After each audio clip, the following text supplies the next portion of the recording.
여러분, 국토부에서 공급 통계 오류를 잡았답니다. 더 이상 주택 공급 필요 없을까요? 구독, 좋아요 꾹 눌러주세요. 한정훈의 부동산 썰. 쌀. 안녕하세요. 부동산 DJ 한정훈입니다. 자, 오늘 부동산 썰에서는요, 최근에 국토부의 그 공급 누락 오류, 이것을 지금 바꿨다고 그러죠. 공급이, 우리 항상 부족하다 얘기 계속 해왔는데, 공급이 상당히 축소돼서 발표가 됐다는 거예요. 그래서 그것을 지금 정정을 했다, 이런 얘기가 오늘의 주제입니다. 그럼 그렇다면은 과연 이 지금 공급 물량이 우리가 알고 있던 그런 공급 물량과 어떻게 차이가 나는지, 이런 것들이 과연 향후에 부동산 시장에 어떤 영향을 미칠 건지 한번 살펴보도록 하겠습니다. 자, 그 전에 부동산 세미나를 개최합니다. 5월 22일 수요일이죠. 오후 2시에서 5시. 그리고 주제는요, 소액으로 성공 가능한 서울 재개발 유망지역 공개입니다. 소액으로 서울 재개발의 유망지역들, 입지 가치가 높고 선호도가 높은 이런 지역을 적은 금액으로 투자할 수 있는 그런 투자처를 공개하는 시간을 준비하겠습니다. 저와 윤민국 본부장이 함께 합니다. 자, 세미나에 참석하시는 분들에 한해서 1대1 무료 상담 진행을 해드립니다. 자, 국토교통부는 30일 주택공급 데이터베이스 DB 시스템 점검 결과 데이터 누락이 확인됐대요. 그래서 지난해 주택공급 통계를 정정했습니다. 자, 이런 데이터 오류를 해결하면 부동산 공급에는 전혀 문제가 없을까요? 전혀 문제가 없을까요? 네, 그래서 얼마나 이게 지금 통계가 바뀌었는지 한번 확인을 해보죠. 자, 이 기사를 일주일 전에 나온 기사를 보면요, 작년 주택 인허가 착공 준공 통계, 19만 가구가 누락이 됐대요. 19만 가구 엄청나죠? 19만 가구. 그래서 그걸 지금 국토부에서 대거 정정을 했다, 이런 얘기입니다. 헤럴드 경제 작년 주택 공급량 무더기 오류, 준공 12만 가구나 적게 잡았다, 이렇게 지금 나와 있습니다. 이런 기사들이 지금 이 한마디로 인허가 착공 준공까지 19만 가구나 누락이 돼서 지금 우리가 알고 있다. 자, 이렇게 되면 이제 공급이 그러면 그렇게 부족하지 않은 거 아니야? 이렇게 생각할 수 있잖아요. 지금 공급 부족하다고 늘상 얘기하고 있는데, 그렇죠. 그래서 공급 부족은, 제가 얘기를 드렸죠. 공급 부족도 역시 양극화를 유발할 수밖에 없는 이제 그런 상황인데요. 지금 이것들을 이렇게 가만히 보게 되면은, 공급 부족이 별로 없을 것 같다라는 생각을 하시는 분도 분명히 존재하실 겁니다. 하지만 이 내용들을 자세히 살펴보면은, 그게 아니네라고 또 느끼는 분도 분명히 존재할 거예요. 그럼 과연 결과가 어떻게 되는지 한번 보시기 바랍니다. 자, 이거 똑같은 거예요. 2021년에서 23년 데이터베이스 시스템 개편으로 인한 23년 주택공급 물량 과소 발표 정정 해서 2024년 인허가 착공 준공 물량 등 실적 누락으로 과소 집계됐다. 그래서 작년이죠. 지난해 주택 인허가 물량이 38만 9천 가구라고 했는데, 실제로 정정을 해보니까 42만 9천 가구, 42만 9천 호 정도가 이렇게 늘어났다는 거죠. 그렇죠? 주택 착공 물량은 20만 9천이었는데 24만 2천. 주택 준공 물량 31만 6천으로 본래 보도를 했었는데 43만 6천. 이래서 19만 호가 누락이 됐다는 거예요. 자체 점검을 했더니 뒤늦게라도 밝혀져서 그나마 다행이다라는 생각을 합니다. 자, 그렇다면 이제는 다음 넘겨보시죠. 이제는 이게 이제 똑같은 얘기예요. 이게 똑같은 얘기입니다. 발표 당시 38만 8,891, 발표 후 42만. 그렇죠?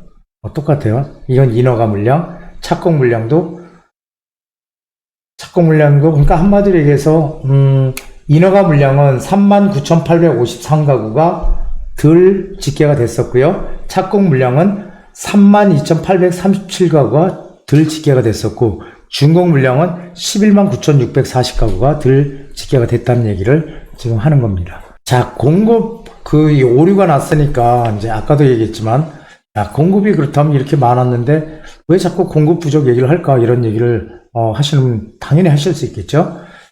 근데 지금 이제 통계가 자세한 통계는 24년 6월에 이제 발표될 예정이지만 23년도 중공아파트 수가 수도권이 대략 6만 호 정도 증가했음에도 지난해에 매매, 전세, 월세 모두 상승이 나오면서 공급이 부족한 시장이었다는 것은 다 아시죠? 공급이 부족했다. 그런데 여러분이 여기서 봐야 될 게 뭐냐면은 공급이 부족했더라도 전 국토가 우리나라 전 지역이 공급이 부족했다는 것은 아닙니다. 자, 서울과 수도권의 공급이 부족했다는 거지. 특히 그 중에서 서울이 가장 부족했고 그 다음이 경기도죠. 이 부족했다는 거지.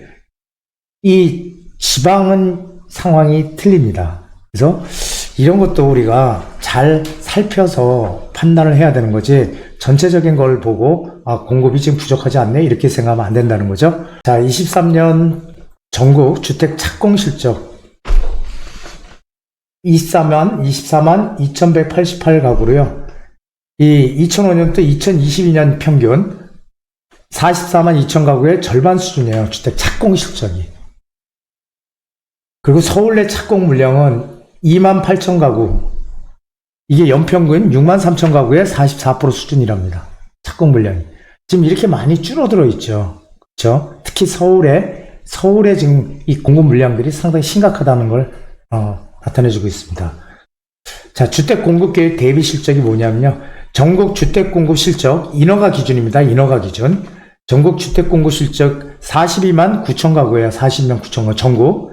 근데 정부 계획 물량이 얼마였었냐면은 지난해 47만 가구, 47만. 그러면 42만 9천 가구니까 약 91.3% 수준, 거의 그래도 정부의 계획 물량에 거의 근접해 있는 수준까지 왔다라는 거죠. 그런데 서울은 8만 가구를 목표로 했어요. 서울에 지난해. 그런데 48.8% 수준은 3만 9천 가구가 이거는 준공이 된 걸 얘기하는 거 인허가가 났다는 겁니다. 인허가. 그러니까 엄청나게 지금 이 공급이 부족하다는 것을 여실히 지금 보여주고 있는 그런 내용입니다. 그래서 이런 것들을 보면은 지금 정부에서 가장 우려하고 있는 거잖아요. 2, 3년 뒤에 이 상태로 가면은 공급 부족으로 인해서 주택 가격이 폭발적으로 오르는 그런 상황을 우려할 수밖에 없다. 그래서 어떻게든지 빨리 지금 공급을 해야 되는데 공급을 할 수 있는 방법이 없잖아요. 특히 이 서울이라는 대도시에서는 이미 다 지어져 있는 곳, 건물이 안 들어와 있는 데 있습니까? 다 들어와 있잖아요. 그렇기 때문에 할 수 있는 방법이 없어요. 결국 할 수 있는 방법은 있는 거 부숴서 새 집 짓는 방법밖에 없거든. 그게 바로 재개발과 재건축이라는 것이죠. 그래서 이 재개발과 재건축을 활성화시키기 위해서 정부에서는 지금 갖은 노력을 하죠. 각종 규제 다 풀어주고 빨리빨리 해라. 우리가 어떻게든 지원해줄게. 용적률도 올려줄게. 이렇게 지금 하지만 앞으로 공급 부족은 적어도 28년도, 제가 예상하는 거는 29년까지 이 서울의 주택 공급은 계속 부족할 것이다 라고 저는 판단을 합니다. 여러분. 그래서 결론적으로 이 국토부에서 이 누락된 누락치를 반영을 하더라도 공급은 여전히 부족한 상황이라는 거죠. 그리고 이 공급에 대해서도 양극화가 지금 커지고 있는 겁니다. 이 서울시장이나 아니면 지방시장과의 그 양극화는 엄청 커지고 있다. 지방은 지금도 미분양이 아직도 속출하고 있잖아요. 하지만 서울은 지금 없습니다. 사실상. 그러니까 지금 이 양극화가 앞으로 점점 벌어지는 이런 시점에 제가 늘상 말씀드리는 거 있잖아요. 내가 거주하는 데는 지방에서 거주하든 내가 편한 곳에 거주하면 된다. 하지만 집 한 채는 무조건 서울에다 사놔야 된다. 그런데 여기서 중요한 게 있죠. 서울에 사놓는데 옛날 같으면 서울에 아무데나 사놔도 다 올랐지만 이제는 서울에 아무데나 사놓으면 오르는 시기는 지났다는 거죠. 그러면 어떻게 해야 됩니까? 서울에서도 양극화가 벌어진다는 거예요. 그게. 그러면 서울에서도 중심 지역 쪽으로 가야 된다. 지금 재개발, 재건축 한번 서울 지도를 놓고 보면요. 안 하는 데가 없어요. 거의 다 모든 지역들이 다 다 합니다. 재개발도 그렇고 뭐 신속통합기, 모아타운, 역세권 개발 거의 안 하는 데 없죠. 다 이렇게 진행을 하고 있는데 그 진행하는 데이 다 진행될까요? 한번 스스로한테 한번 생각을 해보십시오. 그런 많은 곳들이 진행이 될까요? 최근에 또 모아타운 면목동에 세 군데 또 지정됐죠. 다 이렇게 지금 계속 지정은 되는데 이것들이 과연 정상적으로 다 나중에 준공이 될까요? 거의 불가능하다고 보여지거든요. 그러면은 어떻게 돼요? 양극화가 커지는 시장에서 될 수 있는 곳들만 개발이 될 거예요. 재건축이든 재개발이든. 결론은 뭐예요? 사업성이에요. 사업성. 사업성이 좋은 지역들은 어떻게 해요? 땅값이 싸요? 비싸요? 땅값이 비싼 곳들이죠. 그런 곳들만 진행이 되는데 우리는 어떻게든지 그런 곳들에 무조건 지금 들어가 있어야 되는 아주 중요한 시점이라는 겁니다. 재건축은요, 그런 곳에 들어가려면 돈이 너무 많이 들어가죠. 그래서 우리한테 재개발의 기회가 있는 거라고 제가 많이 말씀을 드리는 거죠. 이게 수도권의 경우는 이게 19만 호가 뭐 이렇게 부족하다고 얘기를 하지만 이 수도권 특히 서울은 아파트 시장 공급이 부족이 상당히 컸죠. 그래서 2023년도에 그 준공 물량, 그러니까 입주 물량이요 한 2만 5천 가구 정도 됐어요. 2만 5천 가구, 2.5만 가구, 2만 5천 가구가 서울에 작년에 입주를 했거든요. 2만 5천 가구. 그런데 제가 누누이 말씀드리던 서울에 매년 신규로 공급되어야 될 물량이 약 4만 8천 가구 정도 됩니다. 4만 8천 가구. 4만 8천 가구가 매년 공급이 돼야 돼요. 신규 물량이. 이게 예전에는요, 지금 점점 줄어들고 있는데, 예전에 한 6만 5천 가구 정도가 매년 들어왔어야 돼요. 근데 점점 지금 줄어들고 있는 겁니다, 사실상. 그래도 4만 8천 가구가 매년 들어와야 되는데, 2만 5천 가구 지난해 들어왔으면 공급 부족입니까? 과잉입니까? 상당한 공급 부족이죠. 자, 그런데 올해는요, 올해 2024년도는 1만 5천 가구 정도 돼요. 1만 5천 가구. 2025년도는요, 1만 가구 이하입니다. 이렇게 공급이 지금 부족해요. 정부에서 아무리 애써서 공급을 늘리려고 하더라도 이게 무슨 빵을 그냥 구워내듯이 후다닥 자고 일어나면 되는 게 아니잖아요. 예전에 김현미 국토교통부 장관이 그랬잖아요. 자고 나서 뭐 후다닥 만들 수 있는 게 아니다, 집은. 자, 그래서 이게 올해가 인허가 착공, 그 다음에 준공되는 그런 물량이 올해가 최악.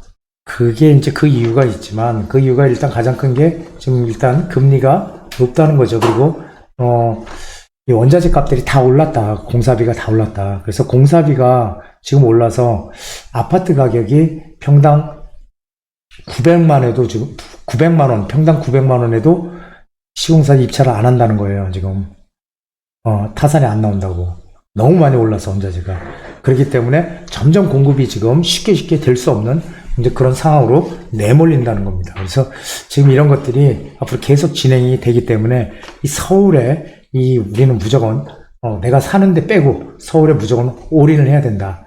물론 그 서울에서도 중심 지역 쪽에 들어가야 된다. 근데 중심 지역에 들어갈 수 있는 방법은 유일하게 재개발밖에 없다라는 거예요. 좀 작은 금액으로 들어갈 수 있는 방법이. 자, 그래서 결론은 국토부에서 이 공급 오류, 누락 오류를 갖다가 이렇게 뭐 다시 해서 뭐 19만 호가 부족하다고 하더라도 그것은 전국적인 그 얘기를 했을 뿐이고 실제로 서울과 경기권에는 아직도 물량이 앞으로도 많이 부족하다. 그리고 특히 서울은 상당히 많이 부족하다. 그래서 정부에서 공급을 늘려서 어떻게든지 빠르게 공급을 하겠다고 하는 그 타겟 대상이 바로 서울입니다. 그래서 서울의 공급을 늘리기 위한 정부의 노력은 계속된다는 거죠. 그래서 높은 공사비 인상 이런 것들은 뭐 분양가는 계속 오를 거고요. 공급량도 훨씬 더 줄어들 가능성이 크다라는 거. 그리고 과거에 문재인 정부 시절에 공급 부족하지 않다 이런 얘기 많이 했거든요. 공급 부족하지. 결국 이제 뒤늦게 결국 이제 임기 말년에 공급이 부족하다는 걸 뒤늦게 시인을 하고 그것도 공공재개발, 공공이 개입을 하는 SHLH에서 주도를 하고 주민들은 그냥 SHLH에다 재산권을 맡기는 이 공공주도 재개발을 들고 나왔지만 지금 공공주도 재개발 진행되는데 별로 없죠, 지금. 특히 그 재개발 재건축은 결국은 자기 사유재산, 거기 살고 거주하는 주민들이 하는 건데, 그것을 정부에서 너무 과도한 개입을 해서 하려고 했던 그 발상 자체가 문제였다는 거죠. 자, 지역별로도 양극화, 서울이란 지역도 마찬가지고, 부산도 마찬가지고요, 대구도 마찬가지고요. 이런 지역별로 양극화는 점점 커져갈 수밖에 없는 게 현실이고요. 그 중에서 가장 양극화가 점점 커지고 있는 데가 특히 서울이라고 보이죠. 그래서 서울에서도 그 25개 군화 있지만 거기서도 양극화는 엄청나게 커질 것이다. 지역 간의 양극화. 그래서 서울시는 지금 적극적으로 부동산 규제 완화를 계속 해가고 있죠. 정부의 그 완화에 맞춰서, 발맞춰서. 이거는 뭐 어쩔 수 없는 선택이죠. 왜냐면 공급을 늘리기 위한. 우리가 미래의 부동산 시장은 현재 우리나라 아파트 시장을 보면은, 미래의 집값, 앞으로의 집값이 주택가격이 올라갈 거는 현재 아파트 시장의 어떤 흐름, 변화를 보면은 우리가 예측을 할 수 있습니다. 그래서 지금, 거래량도 계속 늘어나고 있고요. 3월, 거래량, 지금 4월 거래량, 3월 거래량이 4,000건을 넘어갔죠, 서울에. 4월 거래량도 아마 비슷하게 4,000건을 넘어갈 것 같아요. 거래량 계속 늘어나고 있어서 올해 시장 상저하고 시장이라는 제가 분명히 말씀드렸습니다. 현재 지금 서울에서 투자할 만한 곳들은 아직까지 지금 재개발 시장이 본격적으로 활성화가 막 돼서 진행이 되진 않거든요. 하지만 결국 어느 시점에서는 이 될 만한 곳들은 빠르게 튀어 올라갈 거예요. 그러니까 그런 지역을 우리가 어떻게 찝어갈 수 있느냐, 이게 중요하거든요.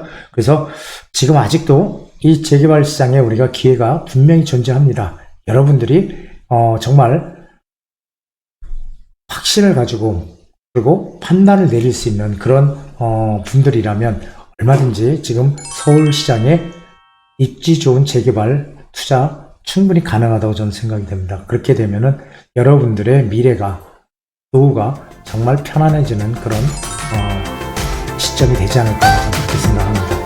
자, 오늘 부동산 썰 여기서 마치겠습니다. 한정훈의 부동산 DJ에서는 여러분들의 고민을 기다립니다. 영상을 보시고 투자에 관심 있으신 분은 지금 바로 연락 주시기 바랍니다.